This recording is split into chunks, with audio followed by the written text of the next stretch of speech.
सोचिए जरा, क्या कभी ऐसा हो सकता है कि एक 62 साल की बुजुर्ग दादी अचानक से अपनी ही 12 साल की पोती की स्टूडेंट बन जाए। सुनने में शायद थोड़ा अजीब लगे है ना, लेकिन आज की इस चर्चा में हम बिल्कुल ऐसी ही एक सच्ची, बेहद दिलचस्प और दिल छू लेने वाली कहानी में गोता लगाने वाले हैं।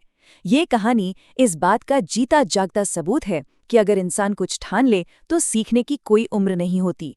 तो चलिए इस कमाल के सफर की शुरुआत करते हैं। इस सवाल का जवाब जानने के लिए हमें थोड़ा पीछे अतीत के एक छोटे से गांव में चलना होगा। ये बात उस दौर की है जब उत्तरी कर्नाटक के एक गांव में लेखिका अपनी 12 साल की उम्र में अपने दादा दादी के साथ रहा करती थी। अब उस जमाने में आज की तरह इंटरनेट या फास्ट गाड़ियां तो थी नहीं। सुबह का अखबार दोपहर में आता था और साप्ताहिक मैगजीन्स तो पूरे एक दिन की देरी से पहुंचती थी। लेकिन मजे की बात यह है कि इस देरी से लोगों में कोई चिड़चिड़ाहट नहीं होती थी, बल्कि एक जबरदस्त उत्सुकता बनी रहती थी।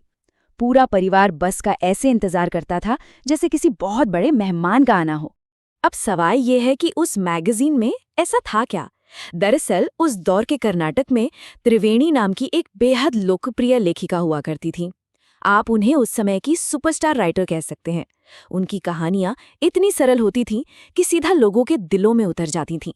हमारी कहानी की वो 12 साल की बच्ची और उसकी दादी, जिनका नाम कृष्तक्का था, दोनों ही त्रिवेणी जी की बहुत बड़ी फैन थीं।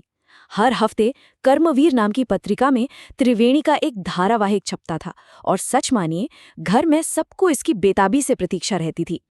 उस समय जो कहानी पब्लिश हो रही थी उसका नाम था काशी यात्रे। ये कहानी एक ऐसी बूढ़ी औरत की थी जिसका जिंदगी में बस एक ही बड़ा सपना था, काशी जाकर भगवान विश्वेश्वर के दर्शन करना। लेकिन कहानी में एक अनाथ लड़की भी थी जिसके पास अपनी शादी के लिए पैसे नहीं थे। और जानते हैं अंत में क्या होता है? वो बूढ़ी औरत अपना काशी जाने का जीवन भर का सपना छोड़ देती है और अपनी सारी जमा पूंजी उस लड़की की शादी के लिए दे देती है। दादी कृष्तक्का को ये कहानी इतनी पसंद आई कि वो इसके मुख्य किरदार के साथ खुद को पूरी तरह से जुड़ावा महसूस करने लगी थी। लेकिन यहाँ एक बहुत बड़ी समस्या थी। दादी कृष्तक्का कभी स्कूल नहीं गई थी, उन्हें पढ़ना बिल्कुल नहीं आता था। यानी अपनी इस पसंदीदा कहानी के लिए वो पूरी तरह से अपनी 12 साल की पोती पर निर्भर थीं। हर बुधवार को जब मैगजीन आती तो पोती अपनी दादी को वो कहानी पढ़कर सुनाती थी और दादी वो अपना सारा कामकाज भूलकर कहानी में इतनी खो जाती थी मानो वो खुद ही काशी यात्री की वो बूढ़ी औरत हो। और बात सिर्फ कहानी सुनने तक खत्म नहीं होती थी। दादी उस कहानी को इतने ध्यान से सुनती थीं कि उन्हें एक एक लाइन मुंह जुबानी याद हो जाती थी। बाद में जब शाम को सारे बच्चे मंदिर के प्रांगण में खेलने जाते तो दादी अपनी सहेलियों के साथ बैठकर कहानी के नए ट्विस्ट और टर्न्स पे गर्मा गर्म बहस करती थीं, मानो कोई फैन क्लब चल रहा हो। ये उनकी दिनचर्या का सबसे खुशनुमा और जरूरी हिस्सा बन चुका था। लेकिन हर अच्छी कहानी में एक ट्विस्ट जरूर आता है ना? यहाँ भी ऐसा ही हुआ। एक बार पोती अपने चचेरे भाई बहनों के साथ पास के ही एक गांव में शादी अटेंड करने चली गई। अब उन दिनों शादियां मतलब पूरा हफ्तों का सेलिब्रेशन। पोती पूरे एक हफ्ते तक वहीं रुक गई और इसी बीच गांव में कर्मवीर मैगजीन का नया अंक आ गया। अब सोचकर देखिए, घर पर दादी बिल्कुल अकेली हैं, मैगजीन उनके सामने पड़ी है, लेकिन वो खुद उसे पढ़ नहीं सकती। वो पूरी तरह से बेबस थीं। खैर, जब हफ्ते भर बाद पोती गांव वापस लौटी तो उसने गर्मियों की उस चांदनी रात में छत पर कुछ ऐसा देखा जो उसने पहले कभी नहीं देखा था। दादी, जिन्हें वो प्यार से अव्वा बुलाती थीं, उसके पास आईं। हमेशा हंसने मुस्कुराने वाली 62 साल की मजबूत अव्वा की आंखों में उस दिन आंसू थे। ये देखकर वो बच्ची एकदम घबरा गई। आखिर ऐसा क्या हो गया था जिसने इस मजबूत दादी को रुला दिया था? तब अव्वा ने भारी मन से अपने अतीत का वो पन्ना खोला जो शायद सालों से बंद था। उन्होंने बताया कि जब वो बहुत छोटी थी तभी उनकी माँ का निधन हो गया था। पिता अपने काम में बहुत व्यस्त रहते थे और उन्होंने जल्दी ही दूसरी शादी कर ली। उस जमाने में वैसे भी लड़कियों की पढ़ाई लिखाई को कोई खास अहमियत नहीं दी जाती थी, तो स्कूल जाने का तो सवाल ही नहीं था। फिर बहुत कम उम्र में शादी हो गई, बच्चे हो गए और जिम्मेदारियों के बोझ तले खुद के लिए कुछ नया सीखने का कभी मौका ही नहीं मिला। और यहीं पर अव्वा के उस दर्द का असली कारण सामने आया। उन्होंने रुंधे हुए गले से कहा कि जब वो नई मैगजीन आई तो उन्होंने पन्नों को खोला, उसमें छपी तस्वीरों को देखा और शब्दों पर ऐसे हाथ फेरा जैसे शायद कोई चमत्कार हो जाए और वो समझ जाएं। लेकिन ऐसा नहीं हुआ। उनके ये शब्द सच में दिल झकझोर देने वाले थे। हम संपन्न हैं, घर में पैसों की कोई कमी नहीं है, लेकिन उस पैसे का क्या फ़ायदा जब मैं एक किताब पढ़ने के लिए भी स्वतंत्र नहीं हूँ। ये दूसरों पर निर्भरता उन्हें अंदर ही अंदर खा रही थी। लेकिन कमाल की बात यह है कि अव्वा सिर्फ रोकर या हार मानकर नहीं बैठी। उन्होंने उसी पल एक बेहद साहसिक और बड़ा फैसला लिया। उन्होंने तय किया कि अगले ही दिन से वो कन्नड़ वर्णमाला सीखना शुरू करेंगी। और इतना ही नहीं, उन्होंने खुद के लिए एक स्ट्रिक्ट डेडलाइन भी सेट कर दी। उनका लक्ष्य था कि दशहरा के दौरान आने वाली सरस्वती पूजा के दिन तक वो हर हाल में पढ़ना सीख जाएंगी और खुद अपने दम पर वो उपन्यास पढ़ेंगी। अब 12 साल की पोती ठहरी बची। उसने थोड़ा मजाक वाले लहजे में कह दिया, अव्वा, इस उम्र में इन सफ़ेद बालों और झुर्रियों वाले हाथों के साथ आप पढ़ना सीखेंगी? लेकिन अव्वा ने मुस्कुराते हुए जो जवाब दिया, उसे हमेशा याद रखा जाना चाहिए। उन्होंने कहा, अगर आप किसी अच्छे काम के लिए पूरी तरह से दृढ़ संकल्पित हैं, तो कोई भी रुकावट आपको रोक नहीं सकती। मैं किसी से भी ज़्यादा मेहनत करूंगी, क्योंकि सीखने की सच में कोई उम्र नहीं होती। क्या बात है ना? और बस अगले ही दिन से मिशन शुरू।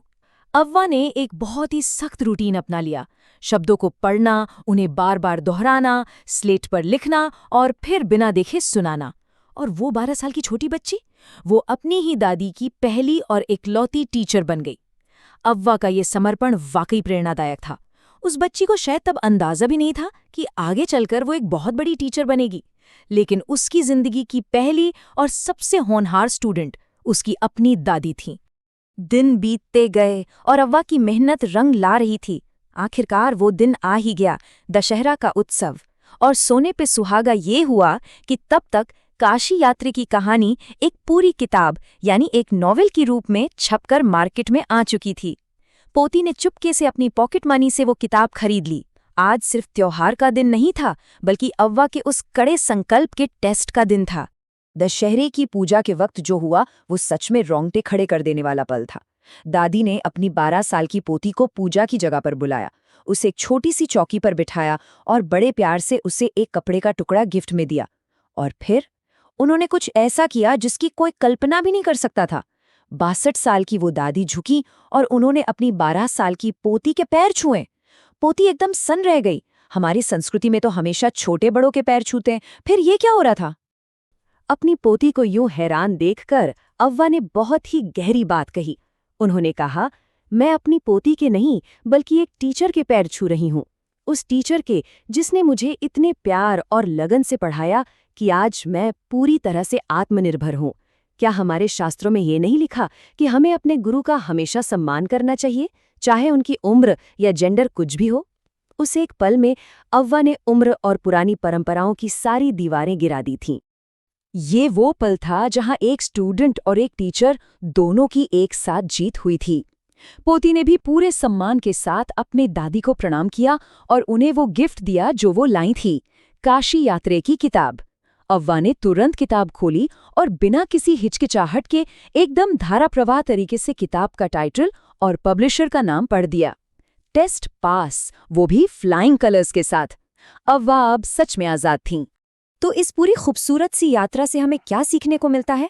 आज सोचने वाली बात यह है कि हम अपने आसपास किसके जीवन की बाधाओं को तोड़ने में उनकी मदद कर सकते हैं। अव्वा की ये कहानी इस बात का एकदम पक्का सबूत है कि अगर दिल में चाह हो तो उम्र सिर्फ एक नंबर बनकर रह जाती है। सीखने का सही समय वही है जब आप तय कर लें। उम्मीद है कि इस कहानी ने आपको भी ये महसूस कराया होगा कि एक छोटी सी कोशिश कैसे पीढ़ियों के फासले को मिटा सकती है और किसी को सच्ची आज़ादी दे सकती है। इस विचार को अपने साथ रखिए और ज्ञान की इस रोशनी को फैलाते रहिए।